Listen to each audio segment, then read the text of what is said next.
జ్ఞానయోగం కార్యక్రమానికి అందరికీ స్వాగతం, సుస్వాగతం. జ్ఞానయోగం కార్యక్రమం ద్వారా మనం మాస్టర్స్ యొక్క విశేషమైన జ్ఞానాన్ని తీసుకుంటున్నాం. మరి ఈరోజు మనకి ఈ కార్యక్రమానికి వచ్చారు కనిగిరి నుంచి శ్రీదేవి మేడం. గత 15 సంవత్సరాలుగా విశేషంగా ధ్యానం చేస్తూ, ధ్యాన ప్రచారం చేస్తూ పిరమిడ్ నిర్మించుకొని, మరి పిరమిడ్ గురించి, పిరమిడ్ విశిష్టతని అందరికీ తెలియజేస్తూ, మరి మన పత్రిజీ చేతుల మీదుగా కనిగిరిలో మొదటి పిరమిడ్ ఓపెనింగ్ చేసుకొని ఎంతో అద్భుతంగా సేవలందిస్తున్నారు. మరి వారి యొక్క అనుభవాన్ని, వారు ఏం చేస్తున్నారు, వారి మాటల్లోనే తెలుసుకుందాం. Welcome madam. నమస్తే. Thank you madam. Thank you. Please ma'am continue. Thank you madam. ఈ అవకాశం ఇచ్చిన ఎంసీ ఛానల్కి థ్యాంక్ యూ. ముందుగా పరమగురు మండలి అందరికీ ఆత్మ ప్రణామములు. పితామహ పత్రిజీ గురువు గారికి, స్వర్ణమాల మేడంకి ఆత్మ ప్రణామములు. నాకు ఈ ధ్యాన పరిచయం చేసిన వంశీ కిరణ్ మాస్టర్కి ఆత్మ ప్రణామములు. మీ అందరికీ కూడా ఆత్మ ప్రణామములు. Thank you. ఓకే, నా జర్నీ అంటే నేను 2010లో ఈ ధ్యానంలోకి వచ్చాను. అంతకు ముందు అయితే మాత్రం అంటే పూజలు ఇలాగా నా జీవితం అలా ఉండేది. 2010లో ఒక ఫ్రెండ్ ద్వారా సాయిబాబా టెంపుల్లో అక్కడ ఒక ప్రోగ్రాం జరుగుతుంది, చాలా అద్భుతంగా ఉంటుంది, రండి అని పిలిచారు. వెళ్ళాము. వెళ్ళిన తర్వాత అక్కడ అన్నమయ్య కీర్తనలతోటి ధ్యానం అనేది జరుగుతూ ఉంది. ధ్యానం అంటే కూడా తెలియదు, కాకపోతే పూజలు చేసుకుంటూ ఉండేదాన్ని, కళ్ళు మూసుకొని అలాగా కూర్చుండేదాన్ని. ధ్యానము అంటే శ్వాస మీద ధ్యాస అనేది అయితే నాకు అప్పుడు తెలియదు. ఆ రోజు వంశీ సారు ఇది అన్నమయ్య ప్రోగ్రాం అని పాటలు పాడిస్తూ అక్కడ సంగీతంతో పాటు నృత్యం చేయిస్తూ ఆ పాటల యొక్క అంతరార్థం, అన్నమయ్య కీర్తనల యొక్క అంతరార్థం బోధిస్తూ ధ్యానం చేయించేవారు. మధ్య మధ్యలో శ్వాస మీద ధ్యాస అని అనేవారు.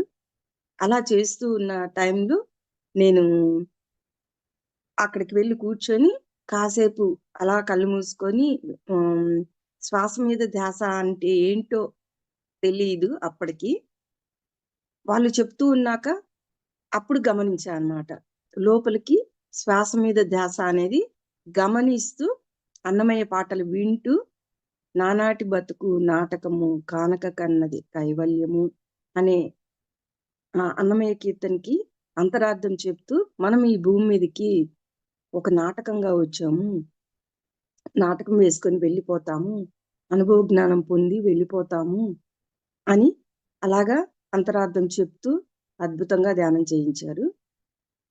ఎప్పుడైతే అలా ధ్యానం చేయించారో అంతకుముందు కొంచెం నాకు అంటే మాది పెద్ద ఫ్యామిలీ, ఎటువంటి ప్రాబ్లం లేదు, ఎంతో హ్యాపీగా జరిగిపోతూ ఉంది. కానీ నా లోపల ఒక వెలితిగా ఉండేది. ఎవరైనా చనిపోయినప్పుడు, ఎవరైనా దూరం అయినప్పుడు చాలా బాధలో ఉండేదాన్ని. ఎప్పుడైతే ఈ ధ్యానము ఆ సంకీర్తన ద్వారా నా లోపలికి నేను ప్రయాణం చేశాను, శ్వాస మీద ధ్యాస పెట్టి నా లోపలికి నేను ప్రయాణం చేశాను, ఏదో తెలియని వెలితి అనేది తగ్గిపోయింది.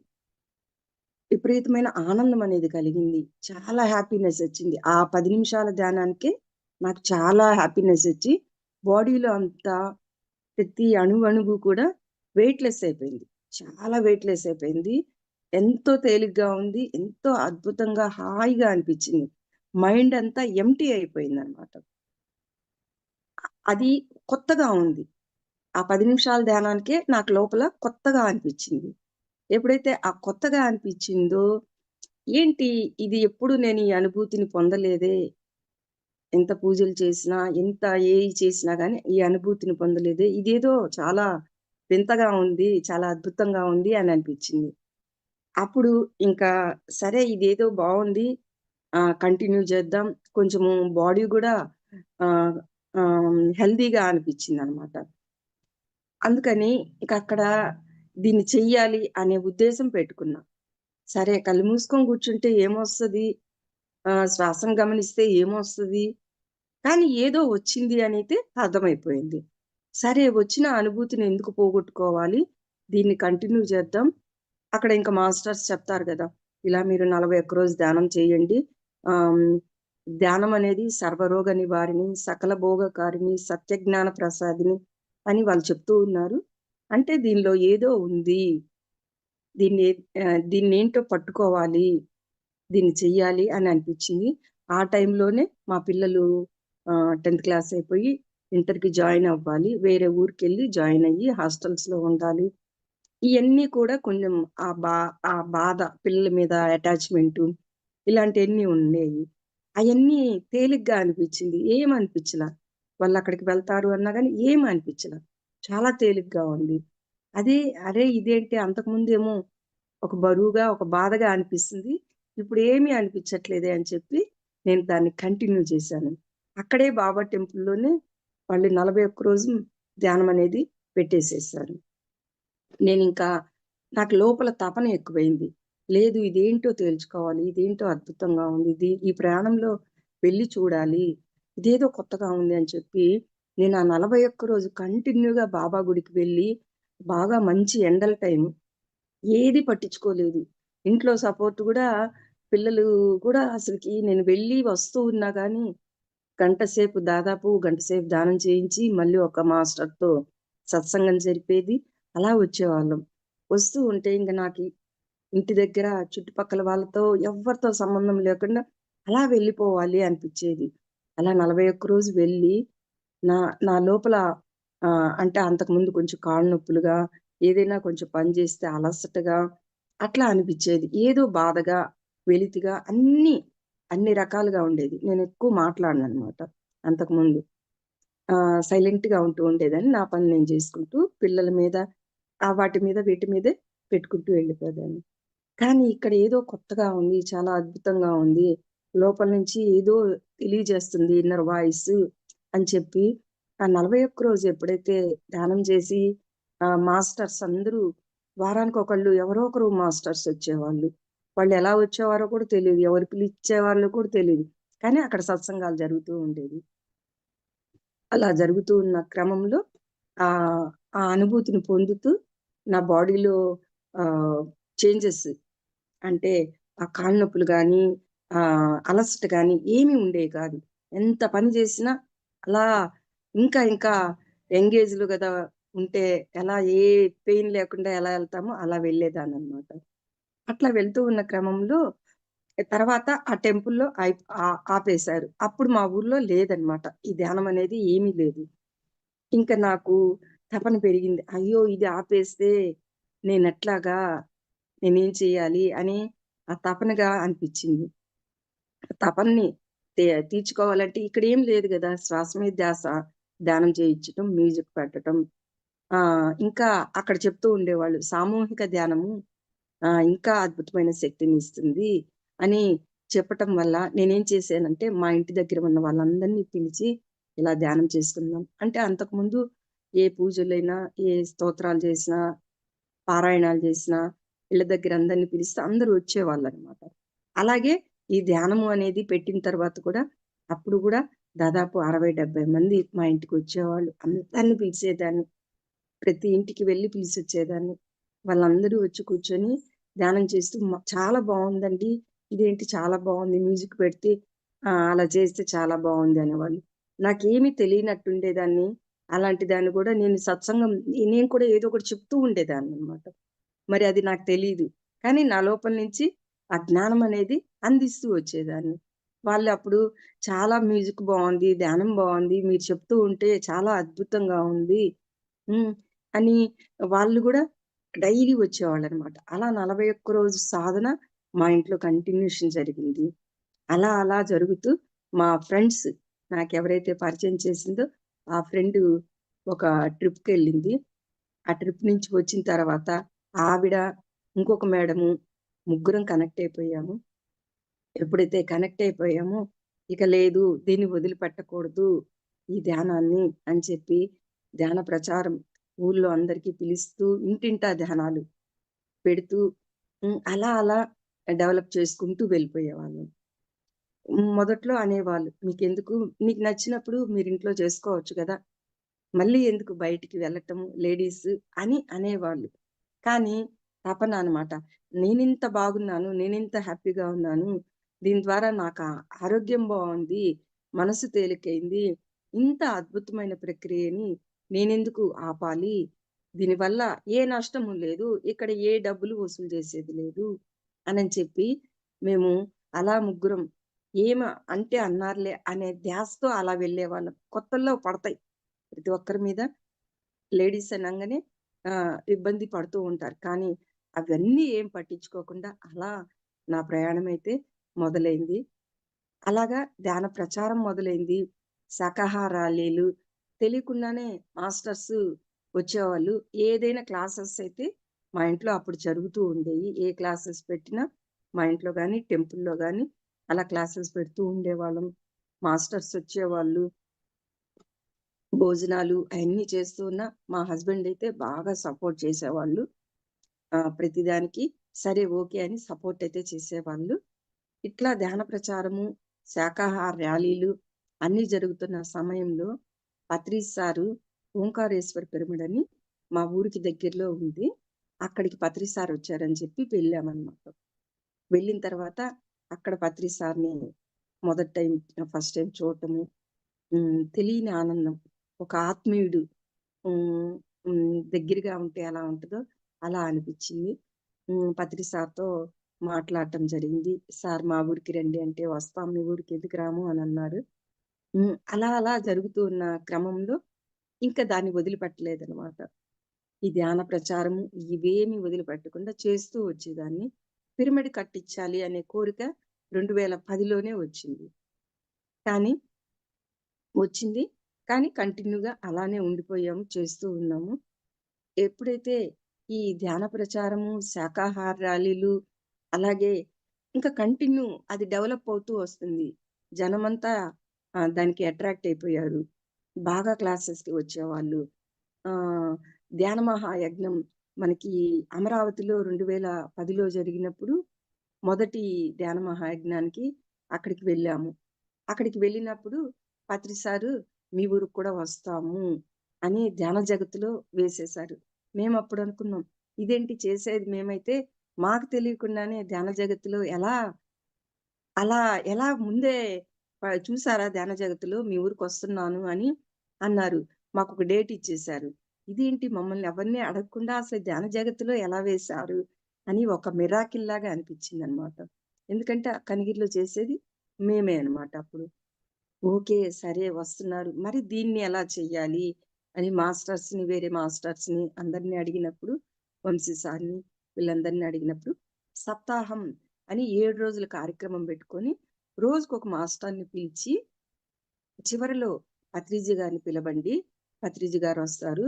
చాలా అద్భుతంగా ఉంటుంది అనన్నారు.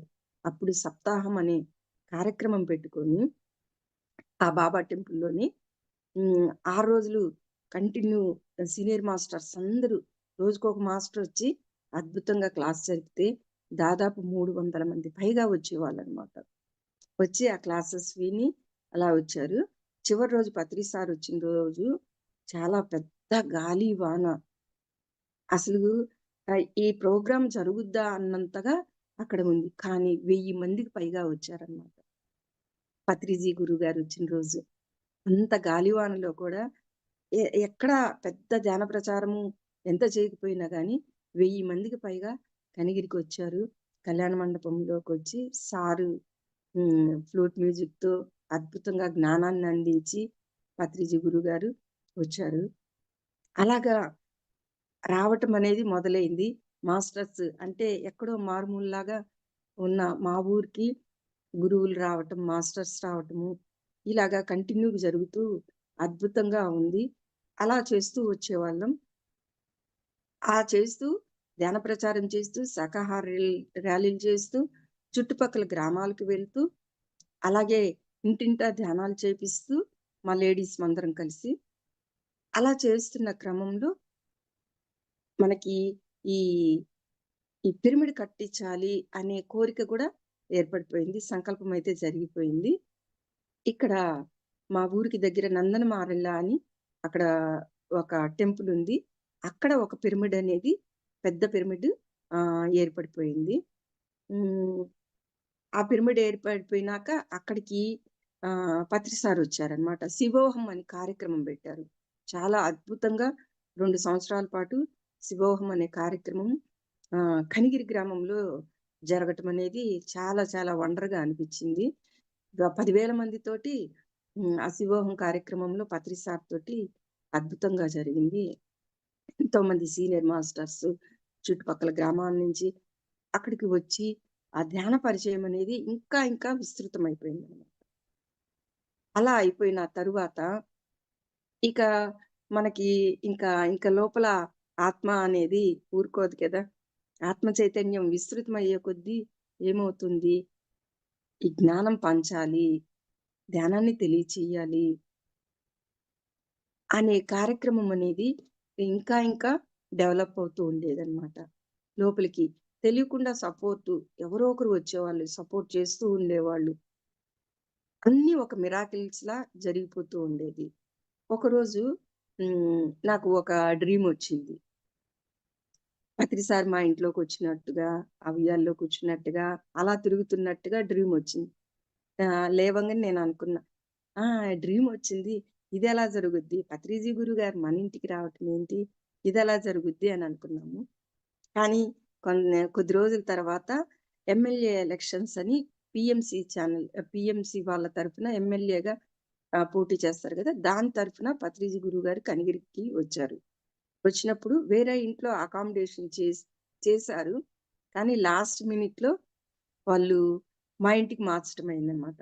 లేదు మేడం మీ ఇంటికే వస్తారు పత్రిజీ గారు అని చెప్పారనమాట. నాకు చాలా వండర్ అనిపిచ్చింది.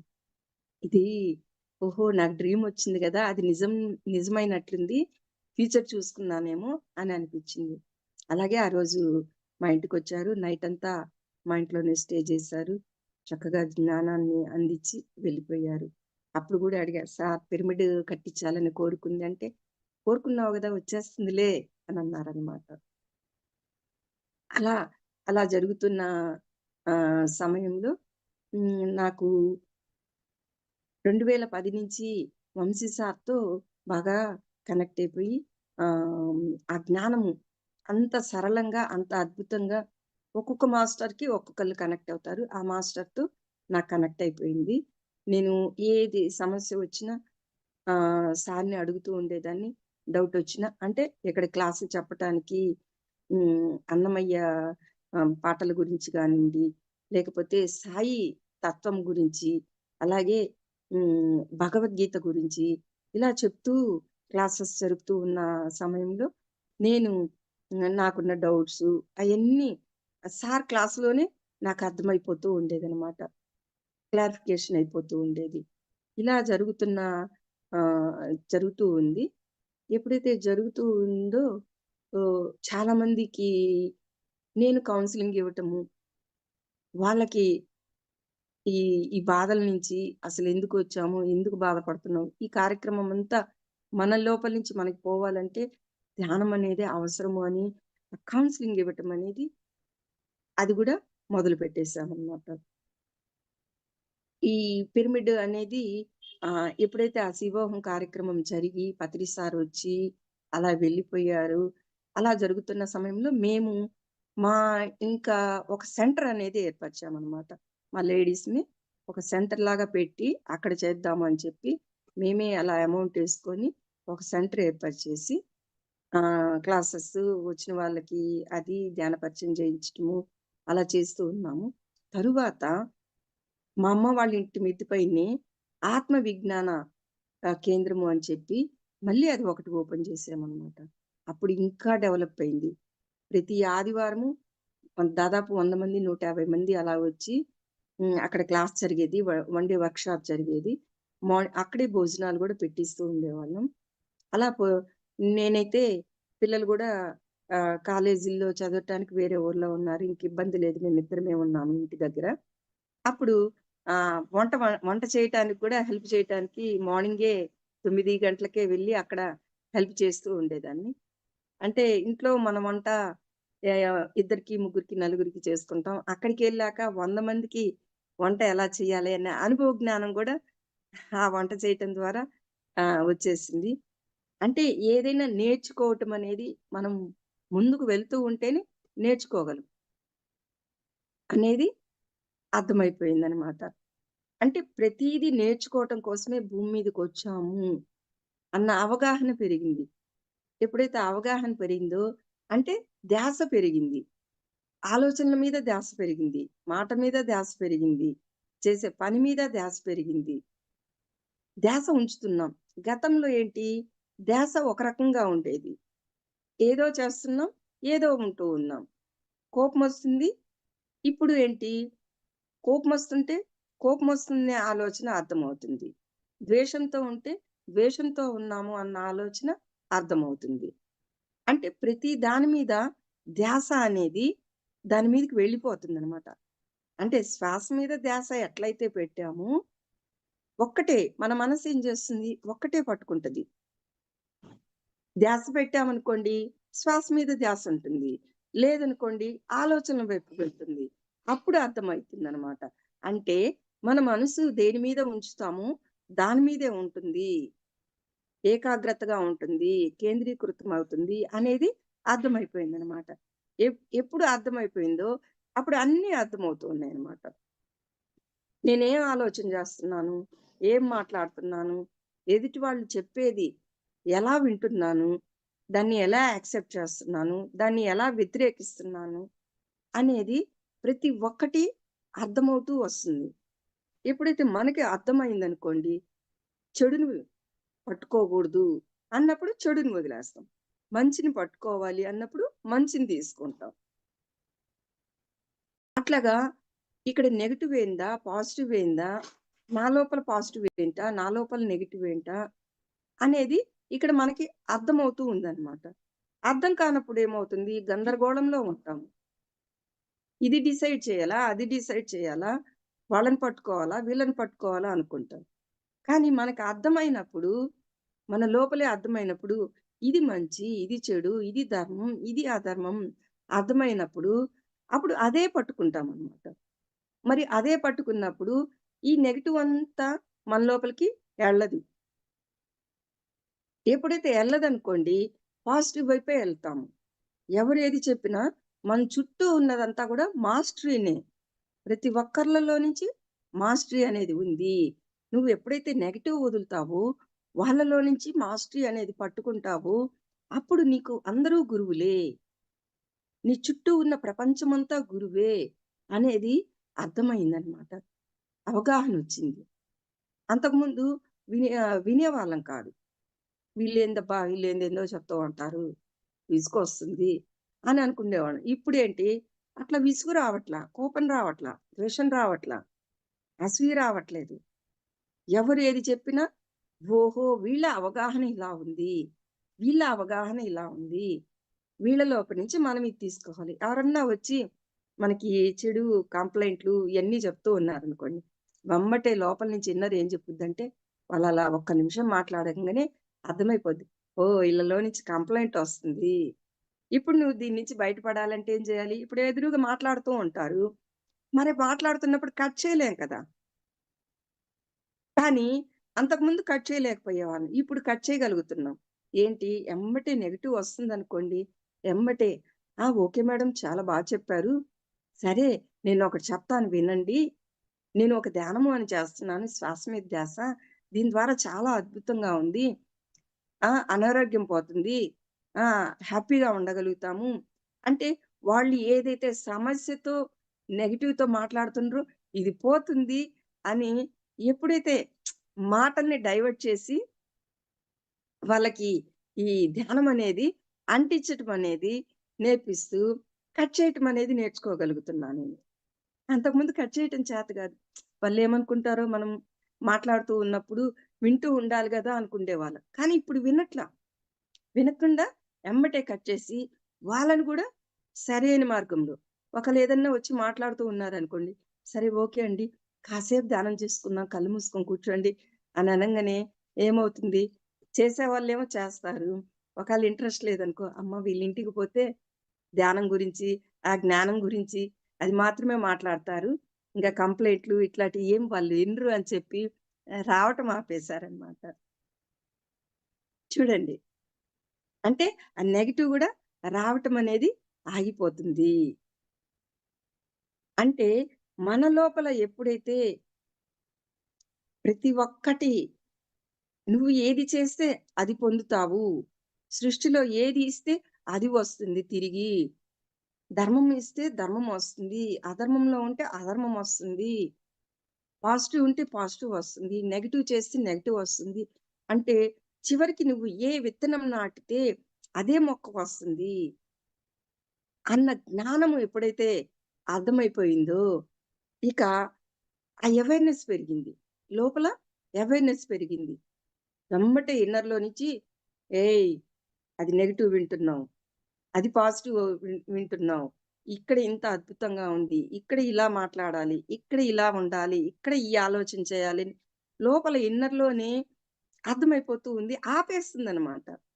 అంటే లోపల ఒకడున్నాడు అని అర్థమైపోయింది. ఇంతకుముందంతా నేనొక్కదాన్నే అనుకుండేదాన్ని. కానీ నేనొక్కదాన్ని గాను 2 లోపల ఒక ఆత్మారాముడున్నాడు. ఆత్మారాముడు ఏం చేస్తాడంటే సరి చేస్తూ ఉంటాడు నిన్ను. అంటే ఇక్కడ మనసు పని చేసినప్పుడు, అక్కడ ఉన్న లోపల ఉన్న ఆత్మారాముడు ఇది వినకూడదు, ఇది మాట్లాడకూడదు, దీన్ని చెడుగా తీసుకోకూడదు, వాళ్ళ నుంచి మంచి తీసుకోవాలని లోపల ఆత్మారాముడు అది చెప్పటం అనేది ఒక అద్భుతంగా ఉందన్నమాట. ఆ అద్భుతం అనుభవించిన వాళ్ళకే అర్థమవుద్ది.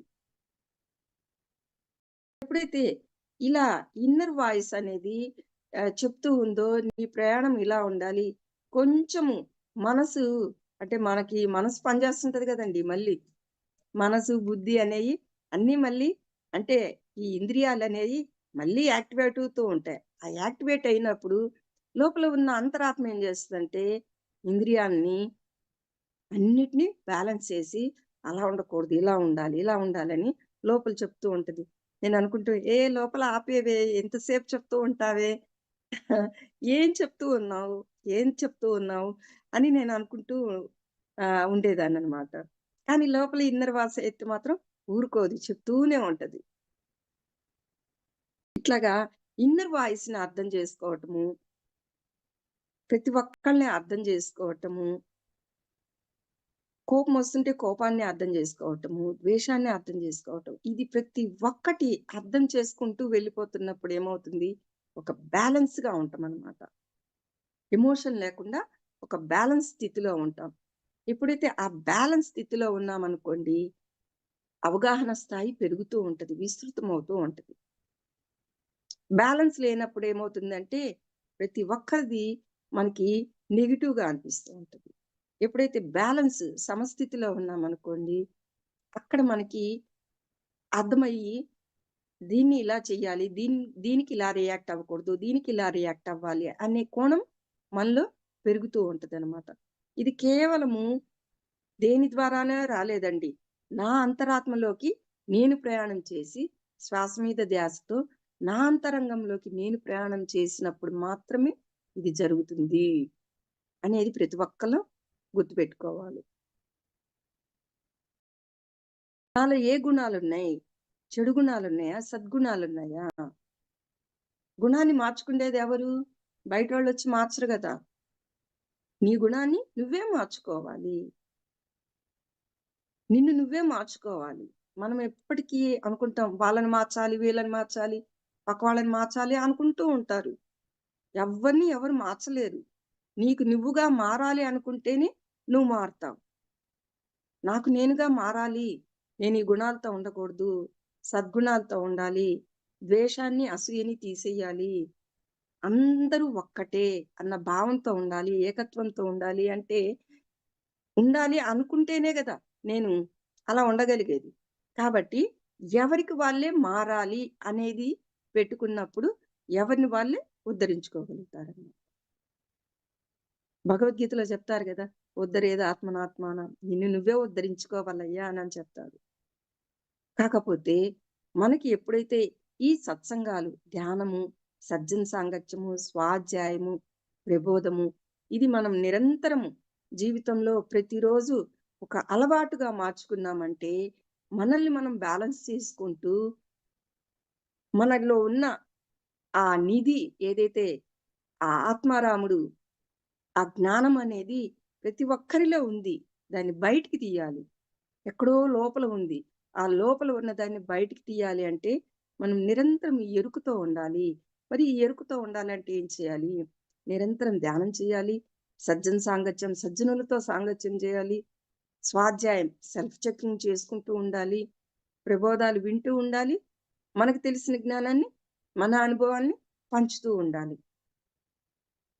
ఇలా జరుగుతూ ఉంటే అద్భుతంగా ఎవ్వరిని తప్పు పట్టమనమాట. ప్రతి ఒక్కరి వాళ్ళు ఆ స్థితిలో ఉన్నారు. వీళ్ళు ఈ స్థితిలో ఉన్నారు.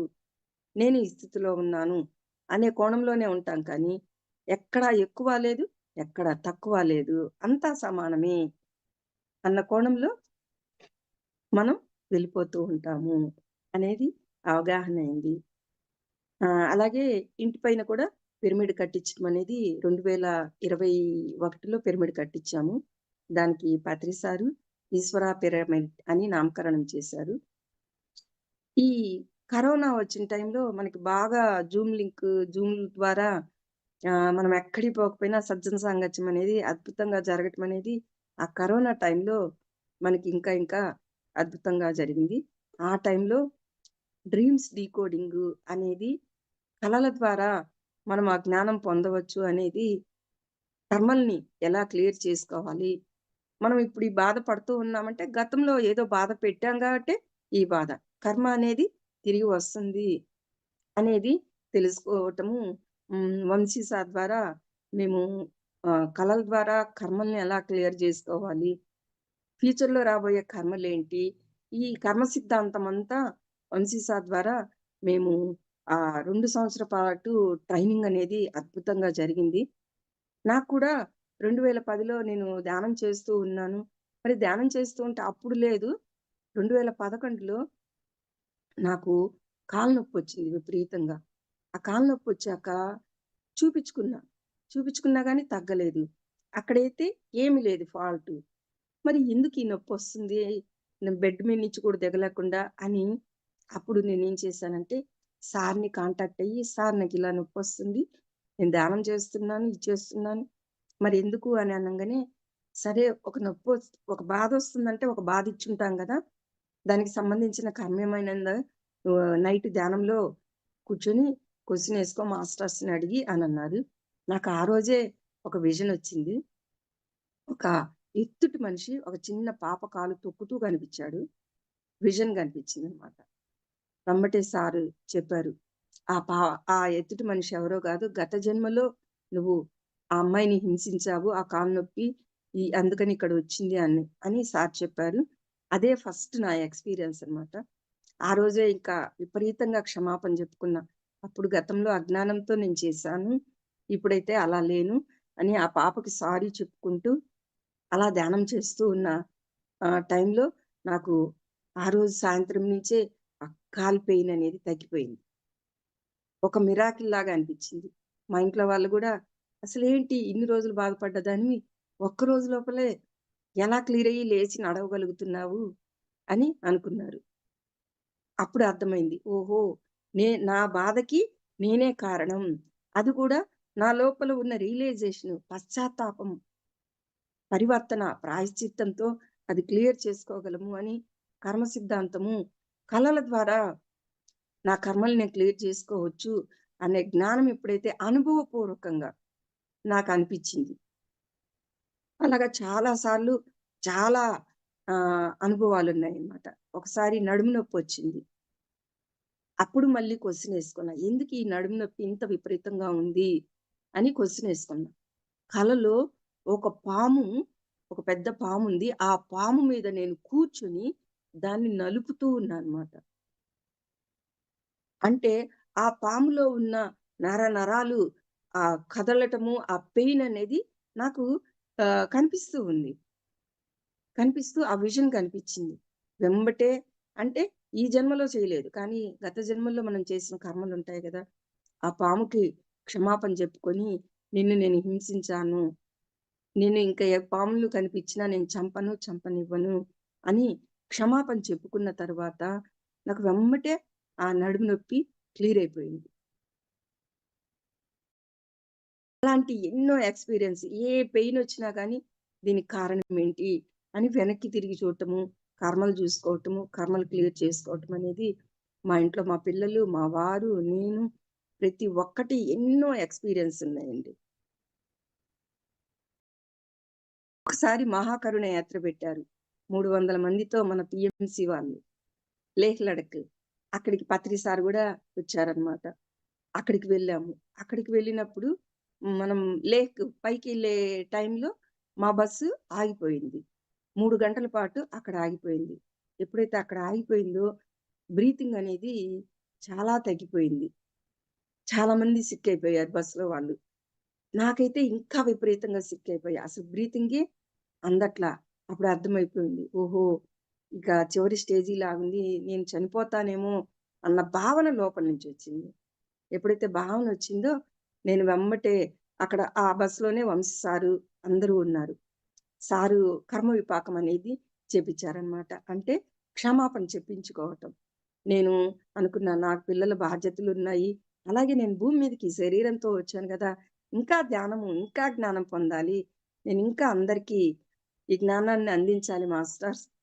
నా కర్మేమన్నా ఉంటే దానికి నేను క్షమాపణ చెప్పుకుంటున్నాను. నన్ను క్లియర్ చేయండి అని చెప్పి మాస్టర్స్‌ని ఇన్వైట్ చేసుకొని, కర్మ విపాకం చేసుకొని, అలా ధ్యానంలో ఉండిపోయానండి. 3 గంటలు బస్సు ఆగిన ఆ బస్సు వెమ్మటే మళ్ళీ రిటర్న్ తిరగటము అని వచ్చింది. నా లోపల బ్రీతింగ్ అనేది ఆహ్, పెరగటం అనేది వచ్చేసింది. అద్భుతంగా మనాలికి మళ్ళీ మేము వచ్చేసామనమాట. కానీ వచ్చిన తర్వాత అసలు ఎందుకు నాకు ఈ డెత్ ఎక్స్‌పీరియన్స్ వచ్చింది? ఏ కర్మ చేస్తే నాకిదొచ్చింది? అని చెప్పి మళ్ళీ క్వెషన్ ఏస్తున్నా ఇంటి దగ్గరికొచ్చాక. ఇంటి దగ్గరికొచ్చాక ఆ కర్మను చూసుకున్నానన్నమాట. ఒక చిన్న పాపని ఒక తల్లి గోడకేసి ఒత్తుతూ కనిపించిందన్నమాట. ఊపిరాడకుండా. కానీ పక్కన ఉన్న నేను, "అదేంటమ్మా అలా ఒత్తుతున్నావు? ఆ బిడ్డకి ఎంత ఊపిరాడకుండా ఉంటుంది. అది తప్పు కదా!" అని చెప్పి ఆవిడకి ఎప్పుడైతే గైడ్ చేశానో, ఆ పాపని వదిలేసింది. అంటే ఇప్పుడు ఉన్న నా చైతన్యంలో పరివర్తనొచ్చేసి ఆమెకు గైడ్ చేసింది. ఆ గతము, ఆ ఒత్తుతున్న ఆవిడెవరంటే నేనే. అది కూడా నేనే. ఆ కర్మ చేయబట్టి ఇక్కడ నేను ఈ ఎక్స్‌పీరియన్స్ పొందాను. ఎప్పుడైతే ఈ ప్రెజెంట్ లైఫ్‌లో చైతన్యంలో మార్పొచ్చి పరివర్తనొచ్చిందో మనకంటారు గదా! జైల్లో గూడా శిక్ష వేసిన వాడికి కూడా వాళ్ళ లోపల పరివర్తనొస్తే వాళ్ళని ఎలా రిలీజ్ చేస్తారో, ఇక్కడ మాస్టర్స్ కూడా మనకలా రిలీజ్ చేస్తారు అనేది ఆ కర్మని క్లియర్ చేసుకొని, అలా డెత్ ఎక్స్‌పీరియన్స్ నుంచి నేను బయటపడ్డానన్నమాట. ఇలా ఎన్నో ఏ బాధ కలిగినా వెంబటే ఆర్థిక సమస్య గాని, ఏ సమస్యలు వచ్చినా దానికి కారణం ఎవరండి? మనమే. ఎవరి వాస్తవానికి వాళ్ళే కారణం. నా వాస్తవానికి నేనే సృష్టికర్తని అని మనకు పత్రి సార్ చెప్తారు గదా!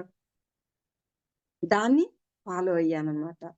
ఇట్లా ఫాలో అవుతూ సార్ ద్వారా ఒక జూము అనేది మాకు ఒక గ్రూప్స్ ఇచ్చేసేసారు. కౌన్సెలింగ్‌లు ఎవరైతే బాధల్లో ఉన్న వాళ్ళకి ధ్యాన పరిచయం చేయటానికి ఒక గ్రూప్ మెడిటేషన్ అనేది మాకు సార్ ద్వారా ఇచ్చారు. మా గ్రూప్ పేరు కామాక్షి గ్రూప్ అనమాట. దాదాపుగా 1000 మందికి పైగా ధ్యానానికి, క్లాసులకి, కౌన్సెలింగ్ ఇచ్చి ఎంతోమంది వాళ్ళ బాధల నుంచి బయటపడి ధ్యానంలోకొచ్చిన వాళ్ళు చాలామంది అద్భుతంగా జరుగుతుంది. ప్రతిరోజు మార్నింగ్ 10 నుంచి ధ్యానం, ఒక గంట ధ్యానం ఉంటుంది. సజ్జన సాంగత్యం ఉంటుంది. మధ్యాహ్నం కూడా 3 గంటలకి ఒక గంట ధ్యానం ఉంటుంది. సజ్జన సాంగత్యము ఉంటుంది. ఇలాగా డైలీ సోమవారం నుంచి శనివారం వరకి ప్రోగ్రామ్ జరుగుతూ ఉంటుంది. ఆదివారం రోజు కూడా ఖాళీగా ఉండబుద్ధి గాదు గదా మనకి. ఇక్కడ దగ్గర ఉన్న స్కూల్స్‌కి పిల్లలకి వెళ్ళి మెడిటేషన్ చేయించటం అనేది జరుగుతూ ఉంది.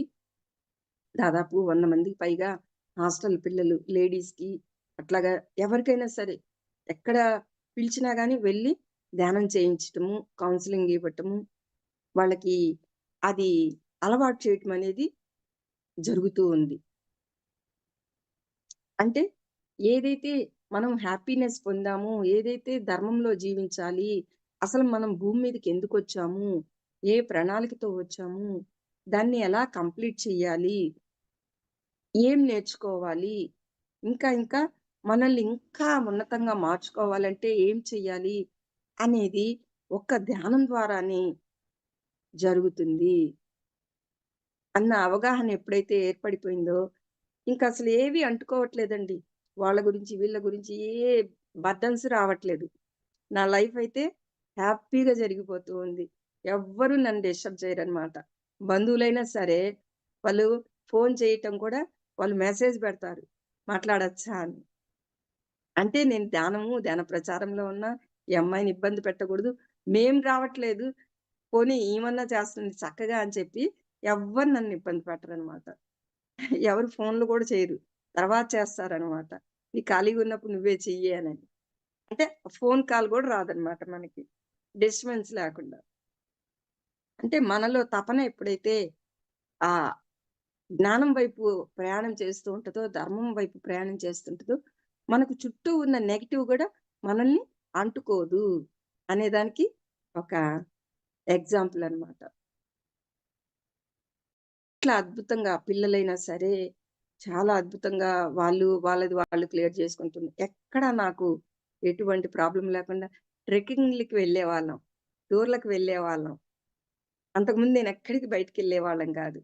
కానీ ఈ ధ్యానానికొచ్చినాక తిరగటం గూడా అమరావతికి వెళ్ళాము. వైజాగ్‌లో ధ్యాన మహాచక్రకెళ్ళాము. ప్రతి సంవత్సరం కడతాల్‌కి వెళ్తూ ఉంటాను. ట్రెక్కింగ్‌లకి వెళ్తూ ఉంటాను. మహావతార్ బాబాజీ కేవ్స్‌కి 2 సార్లు వెళ్ళాము. కేదార్‌నాథ్, బద్రీనాథ్ టూర్‌కి వెళ్ళాము. రీసెంట్‌గా ద్వారకా ట్రిప్‌కెళ్ళాము. రేపు ఫిబ్రవరిలో మా కామాఖ్య అమ్మవారిది అక్కడ టూర్‌కి మేఘాలయ ట్రిప్పేసారు. దానికి వెళ్తున్నాము. అంతకుముందు నేను ఒక్కదాన్నే ఉండేదాన్ని. ఇప్పుడు మా ఫ్యామిలీ మెంబర్స్ అందరూ దాదాపు 15 మంది గనక వాళ్ళు కనెక్ట్ అయిపోయి వాళ్ళు రావటం అనేది జరుగుతూ ఉంది. చూడండి అంతకుముందు అంతా వాళ్ళు రాలేదు. కానీ ఇప్పుడు అంటున్నారు 10 సంవత్సరాల నుంచి నువ్వు చెప్తూ ఉన్నా గాని మేము వెళ్ళలేదు. కానీ ఇప్పుడు కనెక్ట్ అయ్యి ఎంత బావుందో! అసలెంత బావుంది. ఎందుకు ఇది పోగొట్టుకున్నామని ఫ్యామిలీ మెంబర్స్ కూడా వాళ్ళు హ్యాపీగా అసలింకే కంప్లెయింట్ లేదు. మేము నలుగురం అక్కచెల్లెళ్ళం. అందరూ ఇదే ధ్యాసలో ఉండిపోయామనమాట. సజ్జన సాంగత్యంలో, ధ్యానంలోనే ఉండిపోయాము. సేవ. ప్రతి ఒక్కటి సేవే అనేది సేవా మార్గంగా అయింది. అంతకుముందయితే ఎందుకు చేయాలి వాళ్ళకి హెల్పు? వీళ్ళకెందుకు హెల్ప్ చేయాలి? అనే ఇగో ఉండేది. కానీ ఇప్పుడదేం లేదు. ఎవరు ఏదడిగినా హెల్ప్ చేయటమే అనేది వచ్చేసింది. ఆ హెల్ప్ చేయటం అనేది ఒక ఆనందం. సచ్చిదానందం. పక్క వాళ్ళకి సహాయం చేయటమే ఒక ఆనందం. నా కోసం నేను కాదు. పక్క వాళ్ళకి చేయటం ఆనందం అనేది చాలా అనుభవపూర్వకంగా అర్థమైపోయింది మాస్టర్స్. ఇంకా ఎన్నో అనుభవాలున్నాయి. మీరేదన్నా మాట్లాడతారా? మాస్టర్స్ విన్న దాని గురించి ఎవరైనా ఎటువంటి డౌట్లుంటే హ్యాండ్ రైజ్ చేయొచ్చండి. అయితే మీరు ఇంత ఆనందాన్ని పొందుతున్నారు. ఒక వసుదైక కుటుంబం. అంటే జన్మతో వచ్చిన కుటుంబాన్ని ఇప్పుడు ఆత్మ కుటుంబంగా చేసుకున్నారు. ఎంత అద్భుతంగా జీవిస్తున్నారండి. సూపర్. ప్రతి ఒక్కరూ వారు ధ్యానం చేసుకోవటమే కాకుండా ధ్యాన ప్రచారం చేయటం వల్ల ఇన్ని లాభాలు పొందుతాము అన్నది అది అనుభవపూర్వకంగా అనుభవించిన వాళ్ళకి మాత్రమే తెలుస్తుంది. అంతే. హ్మ్. బావుంది. అనసూయమ్మ గారు అన్‌మ్యూట్ చేసుకొని మాట్లాడండి. ఏమి లేదా డౌట్‌లు? బాగా చెప్పారు మేడం గారు. వింటూ ఉన్నాను. Thank doubt you. లేదు. అయితే అమ్మ ఏదైనా కొత్తగా స్వీటే కదా! రుచి ఉండేది. అంటే ఒక స్వీటు అది మనం నోట్లో వేసుకుంటే ఇది తియ్యగా ఉంది. ఇది కారంగా ఉంది. ఎలా అర్థమవుద్దో మనం అది చేస్తేనే ఆ అనుభూతి అనేది అర్థమైపోద్దనమాట. ధ్యానం చేసి, ఆ ధ్యాన ప్రచారంలో ఉంటూ, సజ్జనులతో సాంగత్యం చేస్తూ, నిరంతరం ఎప్పుడైతే ఉంటామో అప్పుడు నీకు ఆ అనుభూతి పొందుద్ది. ఎంతసేపు చెప్పినా అది అర్థం కాదు. అది నువ్వు చేస్తేనే నీకు ఆ అనుభూతి నీ ఓను అనుభవాలు నీకు అర్థమవుతూ ఉంటాయన్నమాట. అందుకే ఓన్ అనుభవం అనేది ప్రతి ఒక్కళ్ళకి ముఖ్యం అన్నమాట. స్వాధ్యాయం గురించి చెప్పండి. ఓకే. స్వ అధ్యయనం అంటే పుస్తకాలు, అనుభవాలు. ఎంతో మంది మాస్టర్స్ వాళ్ళు ఆ అనుభవం పొంది ఇప్పుడు నేనెలా అనుభవం పొందానో, అలాగే వాళ్ళు ఇంకా ఇంకా రీసెర్చ్ అనేది ఎంతో ఉంటది కదా! ఆ రీసెర్చి, ఆ అనుభవం అనేది ఏదైతే ఉందో, ఆ పుస్తకాల ద్వారా విన్నప్పుడు మన లోపల ఇంకా జ్ఞాన పరిధి అనేది పెరుగుతూ ఉంటదనమాట. అందుకని స్వాధ్యాయము పుస్తకాలు బాగా నేను చాలా బుక్స్ చదివా. సీతాయనము, ఇలాగా ఒక యోగి ఆత్మకథ, అరిషడ్ వర్గాలు, ఇలా ఎన్నో బుక్స్. నీ హృదయంలోకి నీ ప్రయాణం, ఇట్లా చాలా బుక్స్ పిరమిడ్ ఛానెల్‌లో మనకి ఎన్నో బుక్స్ ఉంటాయన్నమాట. అవి కరుణ అంటే ఏంటి? ఎక్స్‌పెక్టేషన్ లేకుండా ఉండటమే కరుణ అనేది. ఇలాంటియన్నీ ఆ ప్రేమతత్వము ఇయన్నీ ఆ పుస్తకాలు చదవటం ద్వారా మన లోపల ఇంకా ఇంకా జ్ఞాన పరిధి పెరుగుతూ ఉంటదనమాట. స్వాధ్యాయంలో అధ్యయనము. అంటే పుస్తకాలు చదవటం ద్వారా వస్తుంది. అధ్యయనం. సెల్ఫ్ చెకింగ్ అనమాట. నన్ను నేను గమనించుకోవటం. నన్ను నేను చదువుకోవటం. ఎప్పుడైతే జరుగుతూ ఉంటుందో, మన జ్ఞాన పరిధి అనేది ఇంకా ఇంకా 1000 రెట్లు ఇంకా పెరుగుతూ ఉంటదనమాట. అందుకే పుస్తకాలు మేము ప్రతిరోజు జూమ్‌లో కూడా ఒక బుక్ రీడింగ్ అనేది ఉంటదనమాట. ఒక యోగి ఆత్మకథ అయితే దాదాపు 1.5 సంవత్సరం పైన చదివాం. అంటే ఒక్క మ్యాటర్ చదవంగానే దాంట్లో ఎంతో విశ్లేషణ వచ్చేదనమాట. ఒక్క పేజీ. అంటే మనం పుస్తకం అలా చదువుకుంటూ వెళ్ళిపోవటం గాదు. దాని లోపలికి డెప్త్‌గా లోతుల్లో గనక మనం ఆ పుస్తకాన్ని చదివామంటే ఎంతో అద్భుతంగా ఉంటది. చాలామంది మనము సాయి సచ్చరిత్ర పారాయణలు అన్నీ నేను కూడా చేసేదాన్ని గతంలో. అప్పుడెలా చదివేదాన్నంటే అమ్మో! ఈరోజు ఈ వారంలో ఈ అధ్యాయం పూర్తి చేయాలి అన్న కోణంలో చదువుకుంటూ వెళ్ళేవాళ్ళం. కానీ ఇప్పుడు అలా కాదనమాట. ఒక ఒక లైన్‌లో ఎంత అంతరార్థం ఉంటుందో. సాయి సచ్చరిత్రలో ఆ మలంలో ఉన్న నులిపురుగులో కూడా నేనున్నాను అంటాడు బాబా. అంటే అర్థం ఏంటి? ప్రతి జీవిలో ఆ దైవం ఉంది. మరి ప్రతి జీవిలో ఆ దైవం ఉన్నప్పుడు మనము ఆ మేకలో, ఆ కోడిలో అన్నిట్లో దైవం ఉంది గదా! మరి వాటిని చంపి తినటం వల్ల ఆ దైవాన్ని చంపినట్టు, హింస చేసినట్టు అన్న జ్ఞానం అర్థమైపోయిందనమాట. అంటే స్వాధ్యాయం ద్వారా ఏమవుతుంది? పుస్తకాలు చదవటం ద్వారా, అలాగే దాన్ని మనం నెమరు వేసుకొని, మనల్ని సెల్ఫ్ చెకింగ్ చేసుకోవటం ద్వారా అది చాలా చాలా ఇంకా జ్ఞాన పరిధి పెరుగుద్దండి. జ్ఞాన పరిధి పెంచుకోవటం కోసమే భూమి మీదకొచ్చాం. అందుకే భూమి ఒక పాఠశాల అన్నారు. మనమందరం నిరంతర విద్యార్థులం. మరి ఆ విద్యార్థిగా ఉన్న దశలో ఏం చేయాలి? విద్యార్థి అంటే ఏంటి? జ్ఞానాన్ని పెంచుకోవటం కోసమే గదా విద్యార్థొచ్చింది.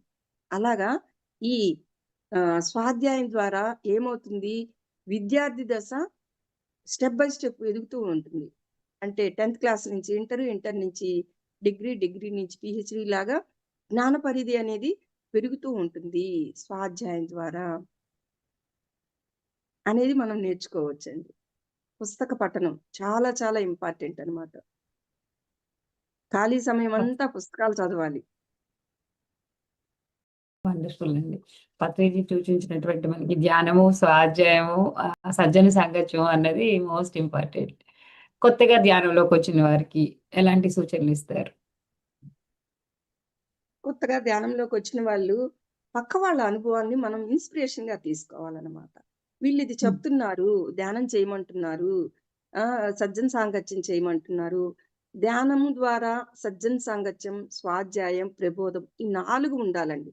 ఒట్టి గంటలు గంటలు ధ్యానం చేసినంత మాత్రాన కాదు. 4 ఉంటాయో ఒక్కొక్క దానికి 25 మార్కులన్నమాట. ధ్యానం 25 మార్కులు, సజ్జన సాంగత్యం 25 మార్కులు, స్వాధ్యాయం 25 మార్కులు, ప్రబోధం 25 మార్కులు. మనకి 100కి 100 రావాలంటే ఏం చేయాలి? అన్నిట్లో ఉండాలి. మరి అన్నిట్లో ఉండాలి అనంటే ఏం చేయాలి?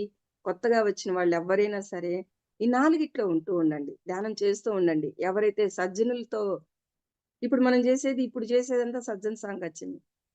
మనం ఎదురుగా మాట్లాడుకుంటూ ఉన్నామంటే ఏంటి? సజ్జన సాంగత్యం అన్నమాట.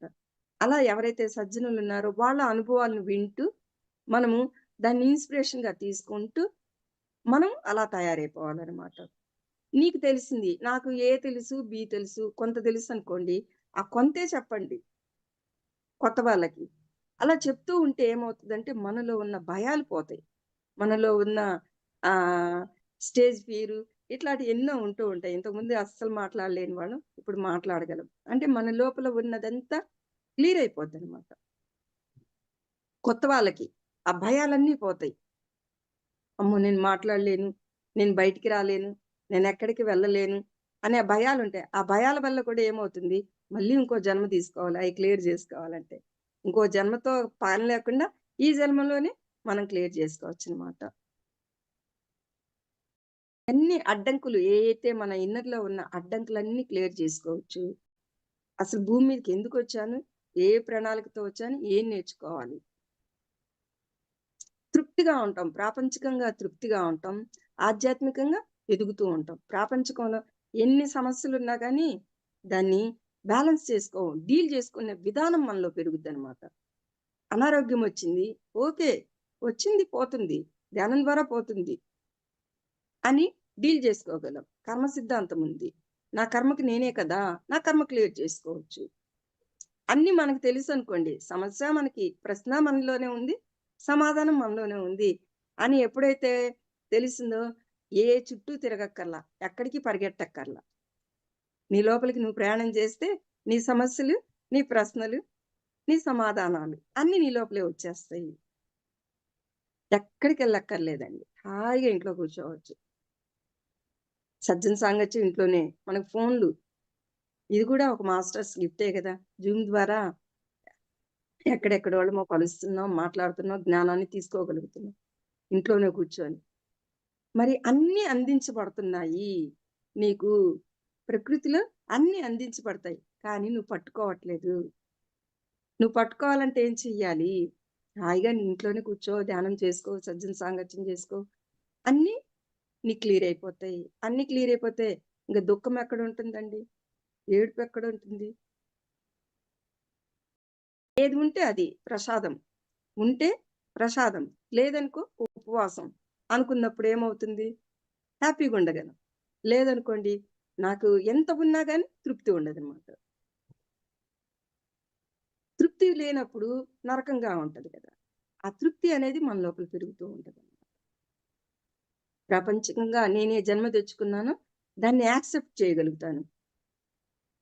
ఎటువంటి శరీరం తెచ్చుకున్నా, ఎటువంటి సమస్యలు తెచ్చుకున్నా, ఎటువంటి ఆర్థిక సమస్యలు తెచ్చుకున్నా, అన్నీ కూడా నాకు ట్రైనింగ్ అన్న కోణంలో ఉన్నామనుకోండి, అస్సలింక బాధే ఉండదు. ఓహ్! ఈ ట్రైనింగ్ జరుగుతుంది.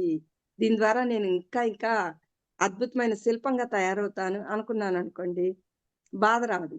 లేదనుకోండి, నాకెందుకిచ్చాడురా దేవుడా భగవంతుడు ఈ కర్మలనిచ్చాడు అని ఏడుస్తూ కూర్చున్నామనుకోండి, ఏడుపుగానే ఉంటదనమాట. కానీ సొల్యూషన్ అనేది అర్థమైపోతుంది ధ్యానం ద్వారా. ప్రాపంచికంగా తృప్తిగా ఉంటాం. ఆధ్యాత్మికంగా ఎదుగుతూ ఉంటాము. అప్పుడింకేముంది? ఏం లేదు. అంతా స్వర్గమే. స్వర్గంలోకెళ్ళినా అక్కడ గనక నెగెటివ్ ఫీల్ అయ్యేవాడి అది గూడా స్వర్గంలాగా అనిపించదు. నరకంగా ఉంటది. కానీ నరకంలో ఉన్నా గాని వాడు సృష్టించుకున్నాడనుకో, అబ్బా! ఇది చాలా బావుంది అని అనుకున్నాడనుకోండి, అదే స్వర్గంగా మారిపోద్దనమాట. స్వర్గము ఎక్కడ లేదు, నరకము ఎక్కడ లేదు. మనం సృష్టించుకునే దాన్ని బట్టి స్వర్గ, నరకము అనేది అవగాహన మనలో పెరుగుతూ ఉంటదనమాట. ఈ ధ్యానంతో, సజ్జన సాంగత్యంతో దీని ద్వారా. కొత్త వాళ్ళైతే అద్భుతమైన లైఫ్‌ని పక్కవాళ్ళు చెప్పేదాన్ని, అనుభవాన్ని ఇది నిజమా? కాదా? తేల్చుకోవాలంటే ఏం చేయాలి? మనం ఆచరించాలి. వంట చేయటం నేర్పిస్తారు. కానీ, ఆ వంట చేస్తేనే గదా! అది ఎలా వచ్చింది అర్థమవుతుంది. అలాగే ప్రతి ఒక్కటి చెప్పటం, వినటం ద్వారా అది మనం ఆచరించాలన్నమాట. ఆచరించినప్పుడు దానిలో ఉన్న మెళకువలు అర్థమవుతూ ఉంటాయి. Yes madam. Thank you. మీ జ్ఞానాన్ని చక్కగా మాకు పంచుకున్నందుకు. ఎన్నో అద్భుతమైన విషయాలు చెప్పారు. ఏదో మహానుభావుడు పేరు గుర్తు రావట్లేదు విన్నాను. స్వర్గానికి వెళ్తారా? నరకానికి వెళ్తారా? అని అడిగితే నరకానికి వెళ్తానన్నారంట. ఎందుకు అంటే స్వర్గంలో ఏముంటుంది? ఏమీ ఉండవు. నరకంలో అయితే అన్ని అనుభవాలుంటాయి. ఆ అనుభవాల నుంచి వచ్చిన వాళ్ళకి అక్కడ స్వర్గతుల్యం చేయాలి మనం వెళ్లి అవును. అని జెప్పేసి. అలాగా మన జీవితంలో వచ్చిన ప్రతి కష్టానికి దానికి నేనే బాధ్యుడిని, నేనే తెచ్చుకున్నాను అన్న ఆ చిన్న సత్యాన్ని అర్థం చేసుకున్నామంటే ఆ! ఆనందంగా అనుభవిస్తాం. కర్మ సిద్ధాంతం ఎలా పనిచేస్తుంది అన్నది తెలుసుకొని. Thank you madam. మీరు చేస్తున్న సేవలు మరి ఎందరికో స్ఫూర్తి. మరి వారందరి తరపున హృదయపూర్వక ధన్యవాదాలు. Thank you madam. మాస్టర్స్ మరి థాంక్ యూ చూస్తున్నారు మేడం. ఈ కదండీ! అవకాశం ఇచ్చిన మీ అందరికీ thank you very much. Thank you అండి. మాస్టర్స్ మరి చూస్తున్నారు కదండీ! ప్రతి ఒక్కరికి అన్నీ తెరచి ఏమి ఉండవు జీవితంలో. అన్ని రకాల అనుభవాలు ఉంటాయి. షడ్‌రుచుల సమ్మేళనంలాగా. మనమే ఏరి తెచ్చుకున్నాము, మనమే ఈ అనుభవ జ్ఞానాన్ని పొందటానికి వచ్చాము అని తెలుసుకున్నప్పుడు ఆనందంగా అనుభవిస్తాం. కష్టం, ఇష్టం, సుఖం, దుఃఖం అన్నీ ఉంటాయి. కానీ ఆ సత్యం తెలియక ఎప్పుడైతే ఇది తన వల్లొచ్చింది, ఆమె వల్ల, అతని వల్ల అని జెప్పేసి మనము చెప్తూ పోతూ ఉంటామో ఏమి నేర్చుకోలేము. ఎందుకొచ్చింది? ఎక్కడొచ్చింది? ఆ మూలం తెలుసుకున్నప్పుడు, ఆ మూలంలోకి వెళితే ఇదంతా మనది, మనమే తెచ్చుకున్నామన్న ఎరుక కలిగినప్పుడు, ఆ జీవితాన్ని ఆనందంగా ఆస్వాదిస్తూ అనుభవించగలుగుతాం. మరి ప్రతి ఒక్క మాస్టర్ దగ్గర నుంచి మనం ప్రతిరోజు చక్కగా అనుభవాల్ని తీసుకుంటున్నాం. మరి ఈ స్వాధ్యాయ, సజ్జన సాంగత్యాదులు ఇతోధికంగా చేసుకొని మనం ఉన్నతంగా ఎదగటానికి ఇంకా ముందుకు వెళ్ళాలని జెప్పేసి మనస్ఫూర్తిగా కోరుకుంటూ మరొక మాస్టర్‌తో మరొక కార్యక్రమంలో కలుద్దాం. అప్పటి వరకు సెలవు. నమస్తే. మరి ఇంత మహాజ్ఞానాన్ని అందిస్తున్నటువంటి మన పత్రిజీ పిఎస్ఎస్ఎం ద్వారా ఇన్ని కార్యక్రమాలకి ప్రేరణనిస్తున్నారు. మరి పత్రిజీ ఒక్కరిగా బయలుదేరి కొన్ని కోట్ల మందిని మార్చారు. మరి మనం మన వంతు బాధ్యతగా ఎంతో కొంతమందికి స్ఫూర్తినిద్దాం. మన అనుభవాన్ని వేరొకరికి పంచుకోవటం ద్వారా. తప్పకుండా మరొక మాస్టర్‌తో మళ్ళా కలుద్దాం. అప్పటి వరకు సెలవు. నమస్తే. సర్వే జన సుఖినో భవంతు. లోకా సమస్త